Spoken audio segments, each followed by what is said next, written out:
Ny tany rotsakorana zao manomboka zao aloha izy hita hoe avy ny orana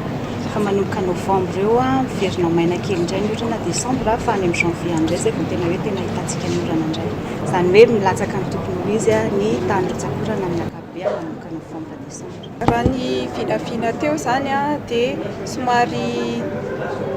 azo lazaina fa miena ihany zany ilay tany rotsakorana raha oharina amin'ny araky ny tokony ho izy. Ny amin'ity taon'ny fahavaratra ity dia somary ny any avaratra mahazo orana bebe kokoa, ny any atsimo andrefana no somary tsy ampy kokoa ka raha oharina amin'ny tokony ho izy zany dia somary misy fivana ihany zay. Ny any faritra Atsinanana moa efa voalaza teo fa hisy fotoana tsy ho ampy mihitsy ny orana amin'ny faritra Atsinanana iny. Vokatra amin'ny efatra io no akasika akaiky Madagasikara ary raina roa amin'ireo ny tena hiditra